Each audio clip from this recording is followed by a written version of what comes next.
Hello दोस्तों, स्वागत है आपका हमारे फिनटेक्स प्रो के चैनल में। मैं हूं आपका दोस्त सीए रजत गर्ग। आज के सेशन में हम डिस्कस करेंगे DIA3 KYC नए एमसीए के पोर्टल पे कैसे फाइल करेंगे और ये किन लोगों पे एप्लीकेबल है। अगर हम ये फाइल नहीं करते तो इसकी क्या कॉन्सिक्वेंसेस होंगे। तो चलिए स्टार्ट करते हैं बिना किसी देरी के। तो first of all, DIA3 KYC दो तरीके के होते हैं। लाइक एक होता है वेब बेस्ड और एक होता है फॉर्म बेस्ड। फॉर्म बेस्ड किन लोगों पे एप्लीकेबल है और वेब बेस्ड किन लोगों पे एप्लीकेबल है, ये हम एक बार जान लेते हैं। सर, ये दो तरह का होता है, एक फॉर्म बेस्ड होता है और एक वेब बेस्ड होता है। सर, फॉर्म बेस्ड दो कंडीशन में एप्लीकेबल होता है। एक होता है जब फर्स्ट टाइम केवाईसी हो रहे हैं, और सेकंड अगर किसी भी डायरेक्टर के एड्रेस में चेंज है, मोबाइल नंबर में चेंज है, ईमेल में चेंज है, या कोई भी उससे केवाईसी के डॉक्यूमेंट्स में चेंज है, तो हमें ये वाला तरीका एनी चेंज अपडेट करने के लिए हमें इस तरीके पे जाना पड़ता है। इस फॉर्म बेस में क्या होता है, इसमें सीए सर्टिफिकेशन रिक्वायर्ड होता है। आप सीए बोल सकते हैं, सीएस बोल सकते हैं और सीएमए बोल सकते हैं। प्रोफेशनल के सर्टिफिकेशन रिक्वायर्ड होते हैं, तभी उसके बाद ये फॉर्म हम अपलोड कर सकते हैं। वेब बेस्ड में क्या होता है, पहले हमने ऑलरेडी फॉर्म फाइल्ड है प्रीवियस ईयर्स में, फिर उसके बाद हमें बस क्या करना होता है, मोबाइल नंबर और ईमेल पे ओटीपी जाता है और हमें उसको ओटीपी डालना होता है, और उसके बाद हमारे केवाईसी हो जाते हैं। ये हम खुद भी कर सकते हैं विदाउट एनी प्रोफेशनल की हेल्प के। तो हम ये देखेंगे वो प्रैक्टिकल की कैसे कर सकते हैं। तो इसमें ये होता है। अब सर, ये किन लोगों पे एप्लीकेबल है। तो सर, ये एप्लीकेबल है जितने भी लोग 31st, जितने भी लोग इस डेट से पहले या इस डेट पे डायरेक्टर बन गए थे, पार्टनर बन गए थे, या जिनके पास डिन है नंबर, उन लोगों को DIA3 KYC करवाना कंपलसरी है। अगर वो नहीं करवाते हैं तो सर पेनल्टी लग सकती है। कितनी की सर? 5000 पर डिन होल्डर। तो ये बहुत ज्यादा जरूरी है, इसको आपको ध्यान रखना है। और अगर नहीं कराते, इसके और भी डिसएडवांटेज है कि आप डिस्क्वालीफाई भी हो सकते हैं। आप कोई भी फॉर्म साइन नहीं कर पाएंगे इसके बाद किसी भी कंपनी फॉर्म्स के या पार्टनरशिप फर्म के, अगर आप इसको अपडेट नहीं करते हैं तो। एंड लास्ट थिंग, इसकी ड्यू डेट क्या है। सर, इसकी ड्यू डेट है 30 सितंबर।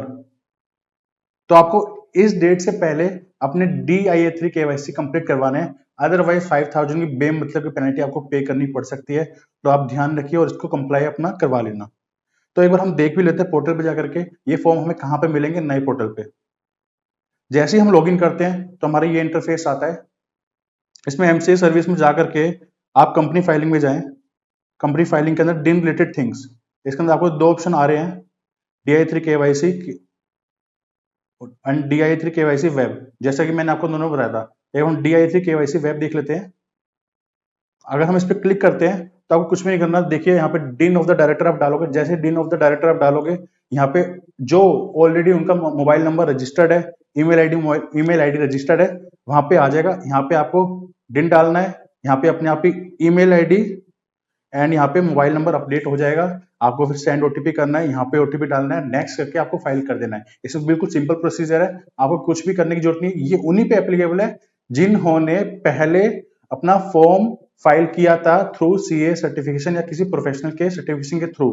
तो आपको ये चीज ध्यान रखनी है। और अगर आपका कोई मोबाइल नंबर चेंज हुआ है या फिर ईमेल आईडी आपकी कोई चेंज हुई है, तो आपको दोबारा से नॉर्मल प्रोसीजर में जाना पड़ेगा, फॉर्म फाइल करना पड़ेगा, अपने डीएससी लगाने पड़ेंगे, फिर सीए प्रोफेशनल के डीएससी लगाने पड़ेंगे, तो आपको फिर सबमिट होगा। तो एक बार हम देख लेते हैं मेन प्रोसेस में क्या है। उसमें भी कुछ नहीं है ज्यादा खास, फटाफट मैं आपको गाइड कर देता हूँ। देखिए इसके अंदर भी सिंपल है। यहाँ पे आपको डायरेक्टर आइडेंटिफिकेशन नंबर डालना है, डिटेल यहाँ पे आ जाएगी सारी की सारी आपकी। फिर आपको सिटीजन ऑफ इंडिया आप है या नहीं, नेशनलिटी आपकी क्या है, रेजिडेंट ऑफ इंडिया आप है या नहीं, डेट ऑफ बर्थ, जेंडर आपका, अपना पैन आप डाल देना, यहाँ पे वेरीफाई हो जाएगा। आधार आपके पास है तो आपको यस करना है और यहाँ पे अपना आधार नंबर लिखना है। उसके बाद क्या करना है सर, आपको अपना वैलिड पासपोर्ट, अगर आपके पासपोर्ट है तो आपको यहाँ पे यस करना है, और फिर उसके बाद अपना पासपोर्ट नंबर लेना है। ड्राइविंग लाइसेंस नंबर है, ड्राइविंग लाइसेंस है तो ड्राइविंग लाइसेंस आपको लिखना है। वोटर आइडेंटिटी कार्ड है तो आपको वो लिखना है। वैसे कंपल्सरी आइटम नहीं है, आप इसको इग्नोर भी कर सकते हो। फिर आपको अपना पर्सनलाइज मोबाइल नंबर लिखना है यहाँ पे आपको अपनी ईमेल आईडी लिखनी है। यहाँ पे फिर जैसे आप ये लिखोगे आपको अपना सेंड ओटीपी करना है। यहाँ पे ओटीपी आप डालोगे तो आपका वेरीफाई हो जाएगा, दोनों के अंदर, मोबाइल नंबर में भी और ईमेल आईडी के अंदर भी। फिर यहाँ पे आपको अपना एड्रेस लिखना है, जो भी आपका एड्रेस है परमानेंट। यहाँ पे आप यस कर दो क्योंकि आपका परमानेंट एड्रेस प्रेजेंट एड्रेस से सेम है। अगर डिफरेंट होता है तो यहाँ पे आपको अपना प्रेजेंट एड्रेस लिखना है। तो उसके बाद आपको नेक्स्ट पे क्लिक करना है। फिर उसके बाद नेक्स्ट पेज पे हमारे पास ये डिटेल्स आ गई है। फिर उसके बाद हमें अपने परमानेंट एड्रेस का प्रूफ देना है। इसके अंदर दो चीजें लग सकती हैं, एक यूटिलिटी बिल लग सकता है आपका, कोई भी अगर है, इलेक्ट्रिसिटी बिल हो सकता है, वाटर बिल हो सकता है, या फिर बैंक स्टेटमेंट भी लगा सकते हैं जहां पे आपका प्रॉपर एड्रेस आ रहा हो, तो वो आप यहाँ पे अटैच कर देना। आपकी कोई कॉपी ऑफ आधार, अगर आपने आधार यस करा तो यहाँ पे आधार अटैच होगा, पासपोर्ट है तो पासपोर्ट अटैच होगा। और अगर आपका परमानेंट एड्रेस प्रेजेंट एड्रेस से मतलब अलग है तो आपको यहाँ पे प्रूफ ऑफ प्रेजेंट एड्रेस भी देना होगा।